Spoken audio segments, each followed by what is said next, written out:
A great city. Shame about the crime. I wish one day a great wind would come and blow crime off. In this walk of life, there's only two things separating the pro from the rookie. Life and death. I'm still alive. For now. My name is Detective Jack Peace. Salford PD.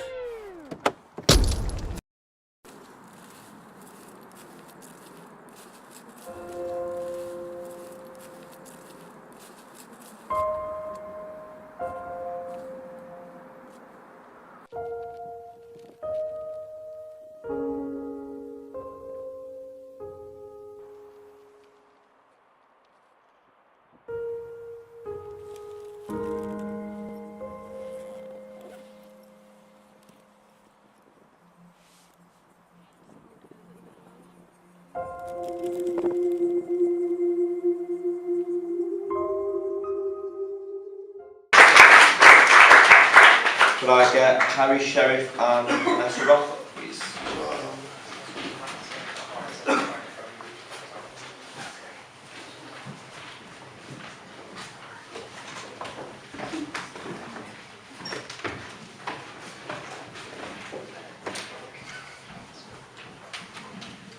So if we could just start by telling everyone your name and what you did on your film.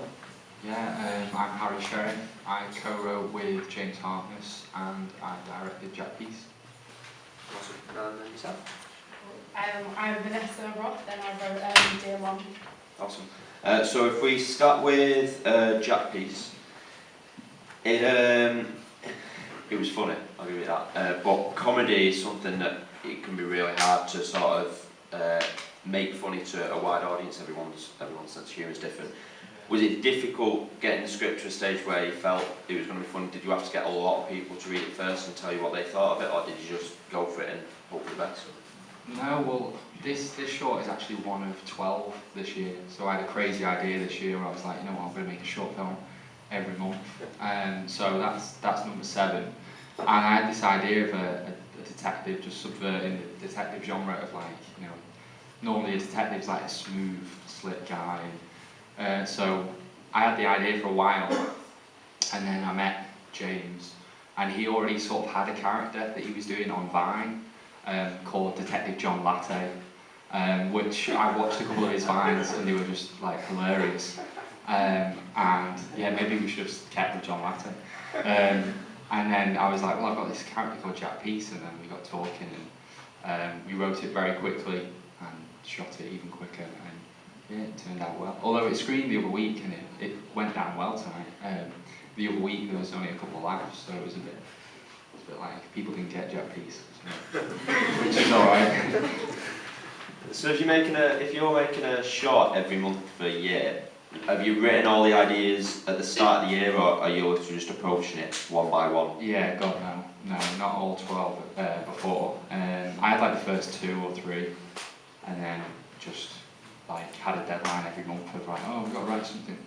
Yeah, so it's been a good year and a bit stressful. Yeah, it sounds like it. It sounds like it. If we're going to Dear Mum for a second, was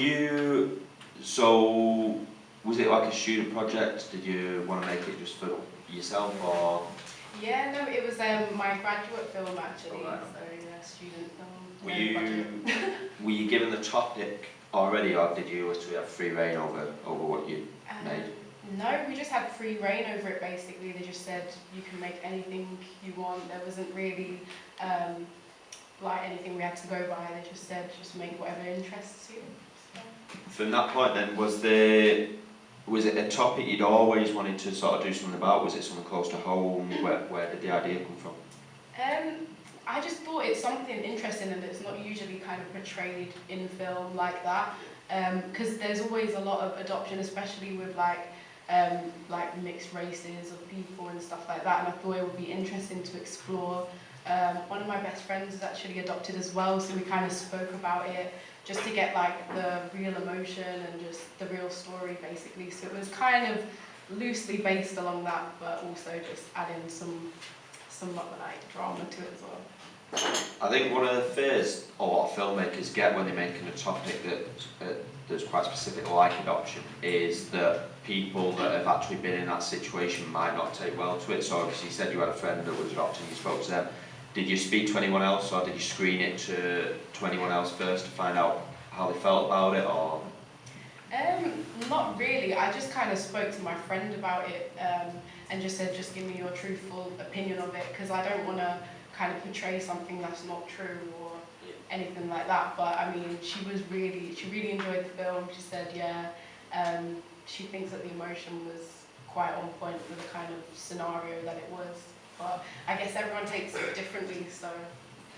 Some of the camera angles in it were different, stuff like when the camera was inside the sink, and some were also made it feel like the audience was put in a really uncomfortable position, like they were getting very close to the actors.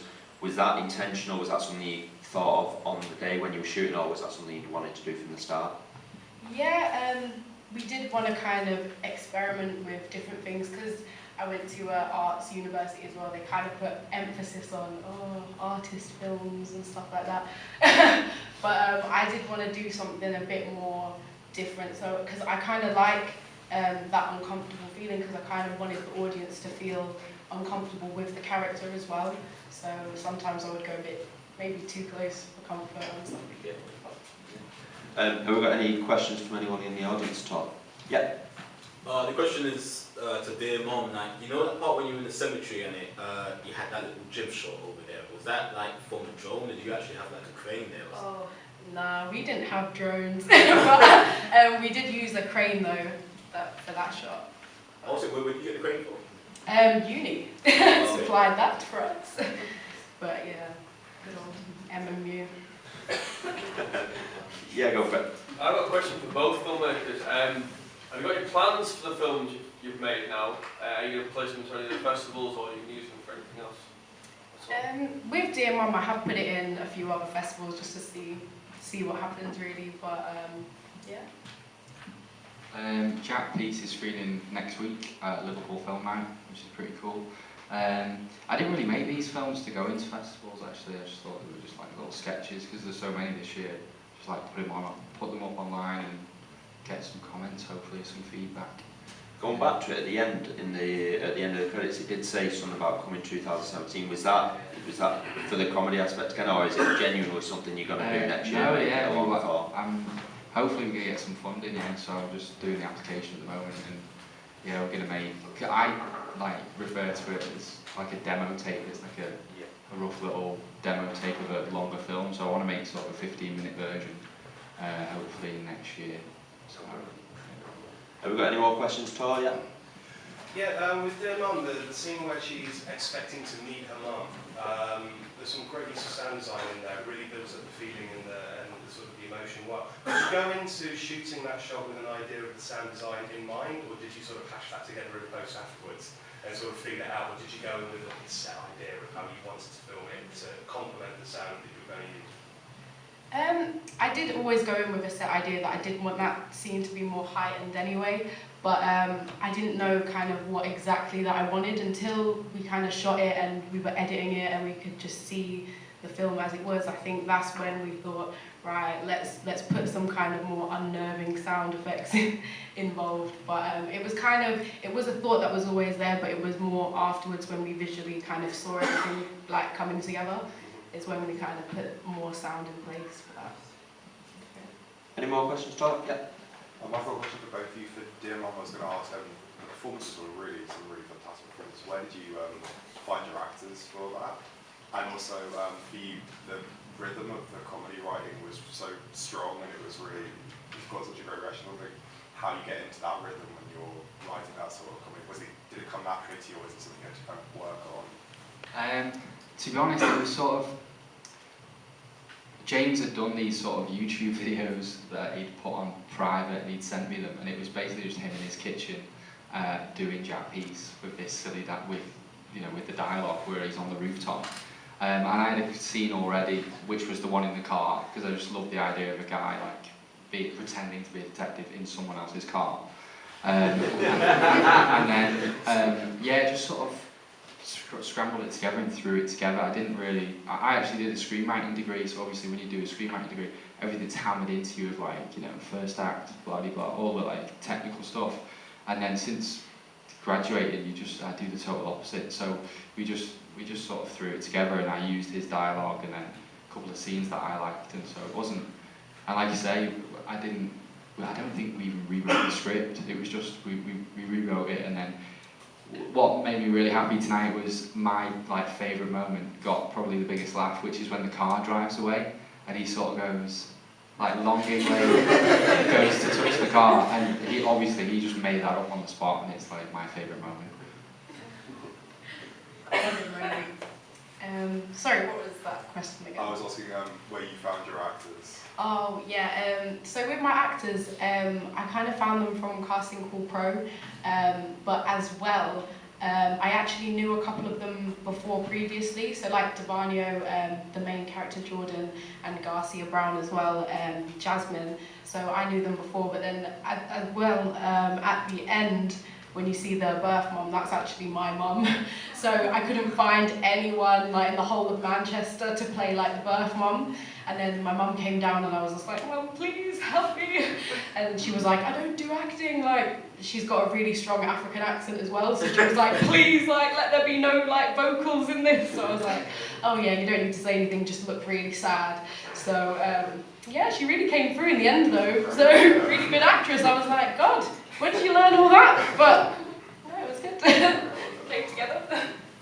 Any more before we finish? Yeah, go for it. Can you say something about the process of working with the composers, like both of you?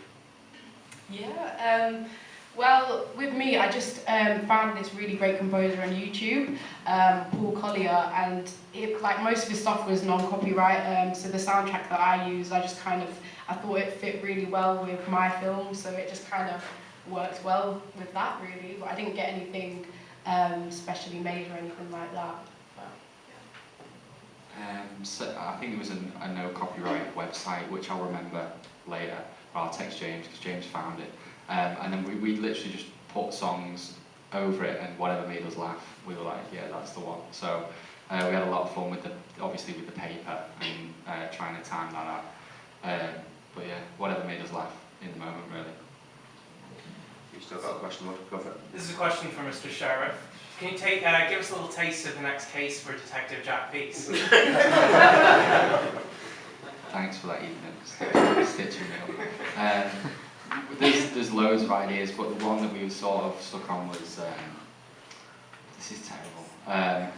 There's like a notorious flasher around Manchester, and yeah, that deeply offends Jack Peace, and Jack Peace needs to go and catch the flasher. That'll never happen. We're not doing that idea. Yeah, that's the one at the moment. One last question before we wrap it up. Go for it. Yeah, just a quick question for both of you. How was like the budget for both your films, if that's not too intrusive, of course? No budget at all. Yeah, just kind of just scraped together whatever we had, which was mainly like food and stuff for like the actors and the crew, stuff like that. But yeah, no budget there. Yeah, no budget again. Actually, Marie, my girlfriend who produces my films, we were actually really pissed off because we were promised the camera for free, and then in the end we had to pay £50 for it, which was a bit devastating. But £8 for the binoculars. Yeah, we had to pay for the binoculars. We were going to return the binoculars, but they came with packaging that we had to open. So yeah, with all the films this year, it's just been the food that we paid for. And so it's been like £10 or £20, and then Jack Peace was like the blockbuster, so it was like £50. We just like, but yeah.